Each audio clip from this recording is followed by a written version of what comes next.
got the pen.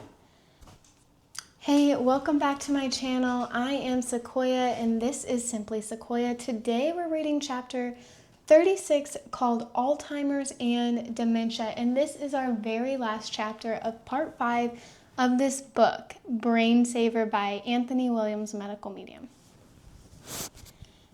Darn it, I always forget my pen. How does someone get a diagnosis of Alzheimer's disease or dementia? Usually the label is given when a lot of forgetfulness starts to occur. The type of forgetfulness plays a role in diagnosis. Is someone just forgetting when they lose their car keys? Or are they forgetting what occurred during an eventful day and starting to forget what they used to remember from the past? Many people become paranoid about having Alzheimer's when they start to struggle with short-term or even long-term memory loss. Are these really the first signs and signals of developing Alzheimer's and dementia? Are they even signs? Were there earlier signs that no one detected? We all have the right in our busy lives to be forgetful. We all have the right to not remember everything. So much depends upon what you're doing in your work, how much you're taking on, how much brain space is being used, and how consumed you may be with the life event that's taking its toll mentally and emotionally. Sometimes it's not passing forgetfulness due to overload.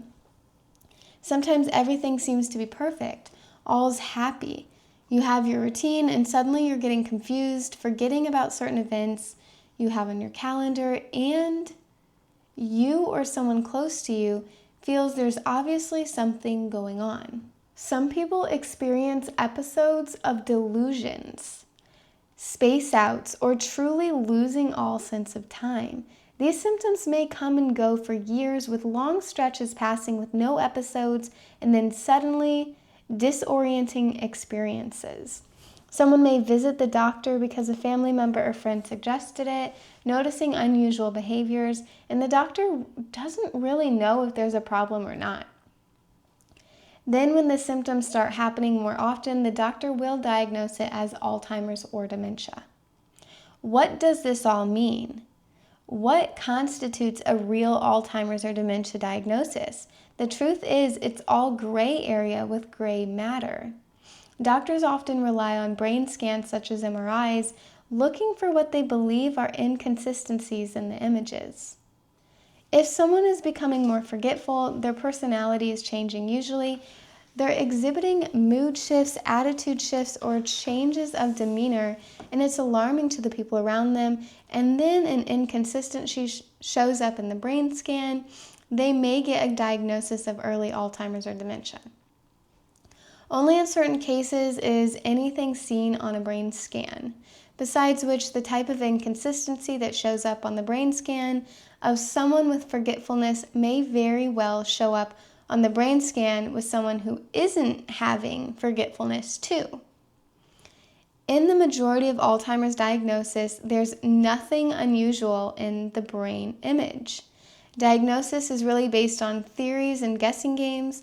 Maybe a doctor will ask a couple of colleagues in their medical group, and together they'll determine that Alzheimer's or another form of dementia is developing. The picture painted about Alzheimer's and dementia, and especially about Alzheimer's itself, is that medical research and science understand it completely. That there's really nothing more to uncover besides a cure. If they understood it fully, why don't they have a cure? How is it possible to wholly comprehend a disease without also knowing what the antidote is? What it really means is that the disease is completely misunderstood. If the medical establishment truly understood Alzheimer's and dementia on any level, we would be at a place where they also have the answer. The same is true with any chronic illness.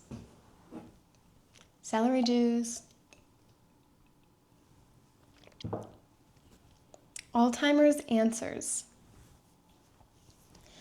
When an Alzheimer's patient benefits in some way from changing their diet or taking supplements, it doesn't mean any of it is understood.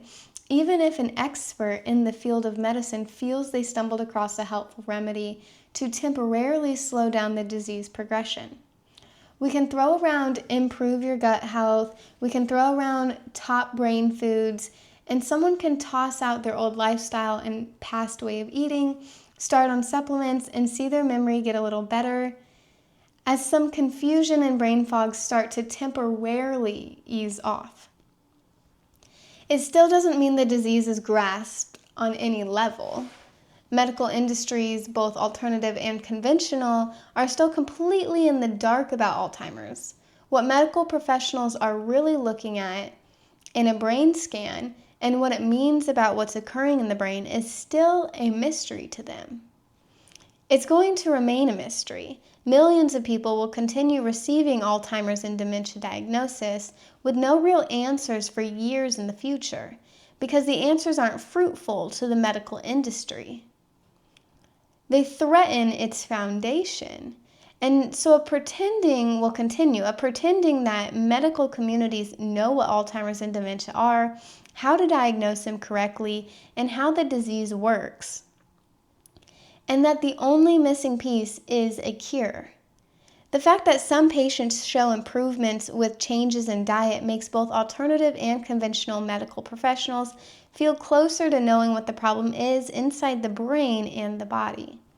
They have no idea that they'll run up against an impediment to real knowing.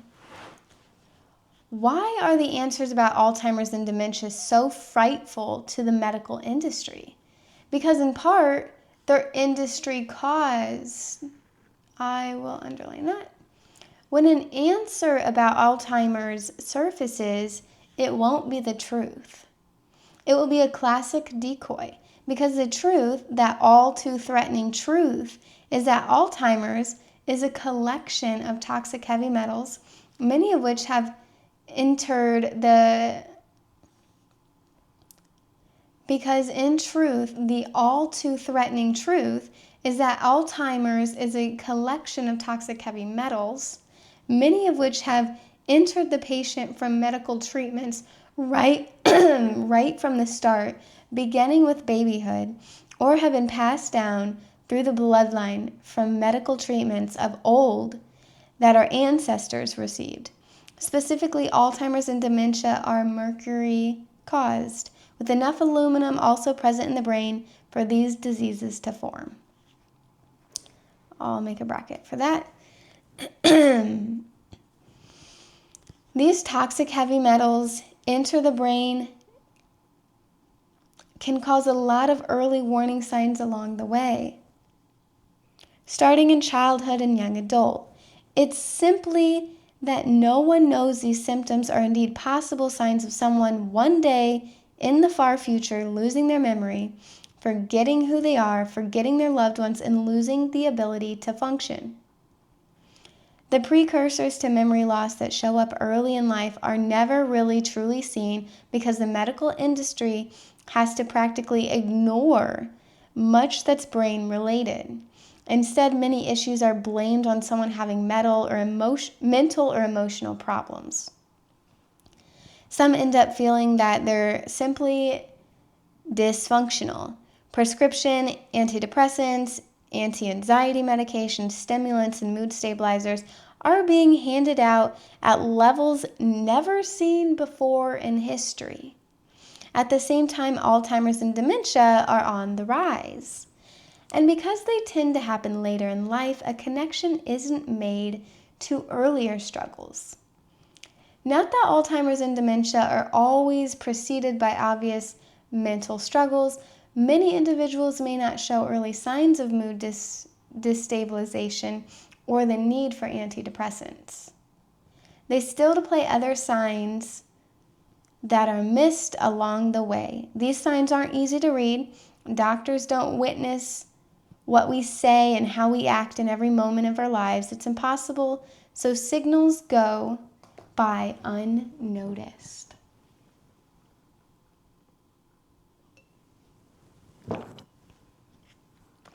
A different kind of aging. Here's what's occurring. Toxic heavy metals inside the brain are aging. So it's not just our physical bodies that we're temporarily in. our actual metals inside this temporary body is aging too.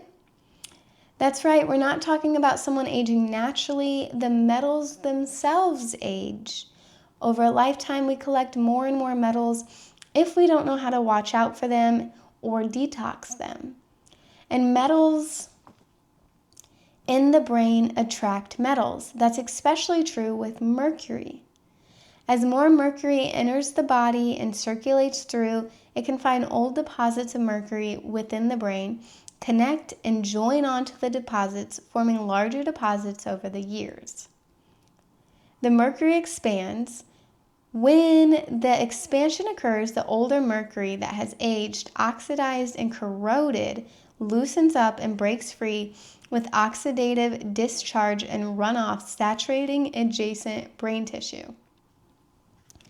This can be the straw that breaks the camel's back, with someone waking up one morning, not realizing where they are and taking a half an hour to shake out of it and realize that they're home.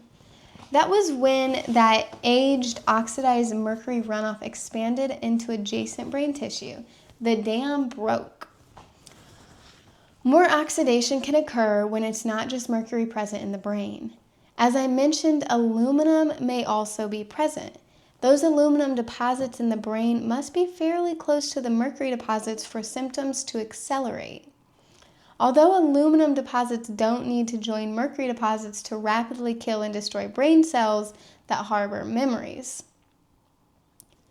What happens is that aluminum oxidizes too at a faster rate, and problems occur when aged, oxidized aluminum debris and runoff travel and collapse into mercury deposit, causing faster expansion of the mercury pocket. Are y'all following along? This process can take years and years, although it can also be accelerated at this point in history. At younger and younger ages, people are feeling like they're losing their minds. They'll find more and more people in their 40s and early 50s getting diagnosed with Alzheimer's, or a condition that starts out with a different diagnosis and eventually leads to an Alzheimer diagnosis down the road. And I can't say this for humans all across the globe, but I know here in the US that the average lifespan is going down. It's going down. And I definitely think that has a gigantic reason for our diets, but I also think it's also like our minds, and people are just like really stressed here, really overworked, or they overwork themselves, and it's just like a really hustle bustle, fast-paced lifestyle here, and I think that's really killing us like fast. I think we're meant to kind of slow it down. We can have as many Alzheimer's charities, benefits, and fundraisers as possible, and they're not going to help in finding the cure they desire. They can certainly be helpful in some ways in caring for the people who suffer from this disease and raising awareness of it and supporting caregivers, so we must keep them going. Still, they'll be blocked from uncovering the mercury aluminum connection because the medical and pharmaceutical industries employ these two metals.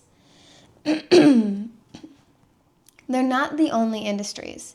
The cosmetic industry, too, has used them for years and years and years. The food industry has a history of using aluminum. The chemical industry has been putting aluminum in conventional cleaning products. If the truth comes out that aluminum plays a role, that some Alzheimer's patients are struggling in part because they use aluminum-based products all throughout their early years, they're going to be in trouble. And what about aluminum-based deodorants? What about any kind of pharmaceutical drug packed with toxic heavy metals such as aluminum? What about the chemical industry making pesticides, herbicides, and other products packed with heavy metals? No one can go there. Going there, exploring why people really suffer with Alzheimer's and dementia, awakens a beast that no one wants to contend with. That beast is truth. It's why industries pay people to shift and hide and alter the truth. They pay people to control and calm the beast. We have to see it like it is.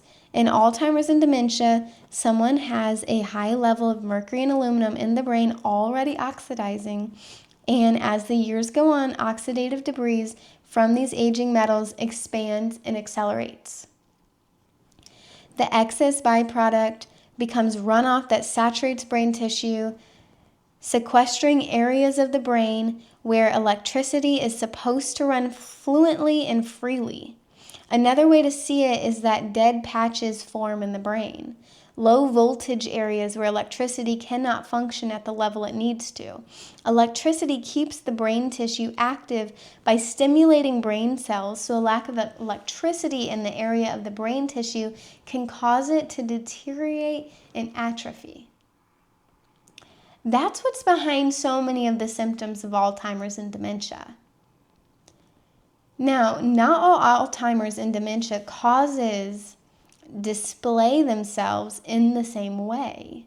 Personalities differ, people's soul differ, where the toxic heavy metals lie in the brain differ, how much toxic heavy metals is present differs, just how the toxic heavy metals eat away at tissue differs, how much oxidation is occurring differs, and how deficient someone's brain differs.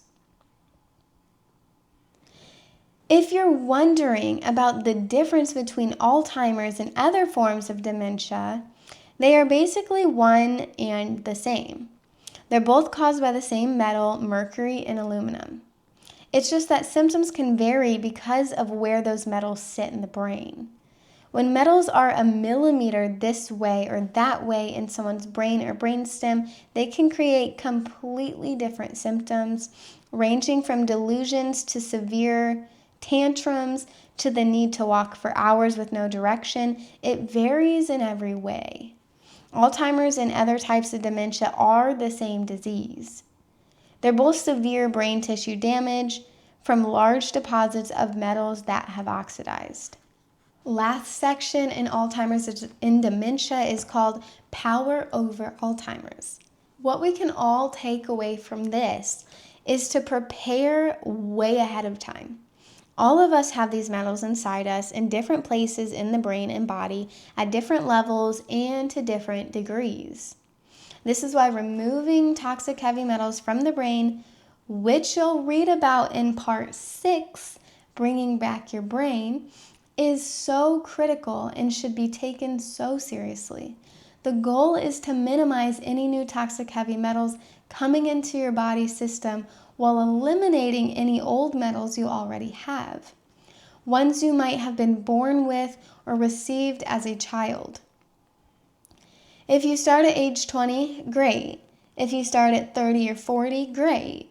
If you start at 50, 60, 70 or later, it's still powerful and can still help.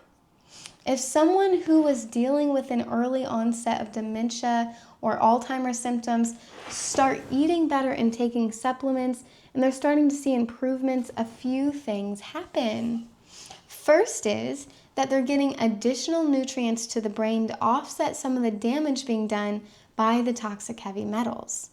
Second is that they're starting to detox many other poisons and toxins that have gotten into the bloodstream and are circulating through the body. Third is that their liver health is improving because a stagnant, sluggish, overburdened, toxic liver contributes to toxic brain. Fourth is that without their realizing it, the additional antioxidants they're receiving are helping slow down the toxic heavy metal oxidation process. What medical professional should be trained to ask themselves when they look at an Alzheimer's patient's brain scan is, where are those metals? As they consult other doctors for help, they're supposed to be asking, what kind of metals are present? Can you see them? Are there any inconsistencies on the brain scan that could be toxic heavy metal damage? Is that what's causing these symptoms the patient is suffering with? If you have a loved one with Alzheimer's or dementia, the goal is to be aggressive about removing toxic heavy metals so the condition doesn't worsen. Some brain rot can be reversed enough to back an Alzheimer's patient out of the woods. It may not make them perfect again, depending on how severe it is. Still, it can bring them out of the dense, dark forest and into a safe clearing, or it can slow down or stop the progression of the disease. And if you're worried for yourself because you have someone with Alzheimer's or dementia in your family line, you don't have to live in dread. Your fate is not decided. For specific Alzheimer, dementia, or memory loss support beyond what's offered in Part 6, Bringing Back Your Brain, refer to the Alzheimer's Disease Protocol and Brain Saver Protocol Cleanses and Recipes. For specific forgetfulness support, refer to Brain Fog Protocol. Now, that's the end of the chapter. He ends with 2 quotes, actually. No matter what alloys reside inside us and where in the brain these toxic heavy metals blends lie, we need to take action to remove the toxic heavy metal alloys so we can set ourselves on the course of healing. We truly must save our brains. While removing toxic heavy metals takes time, when we put that time and energy into it, the rewards are beyond imaginable. Anthony Williams, medical medium. People are blamed for projection.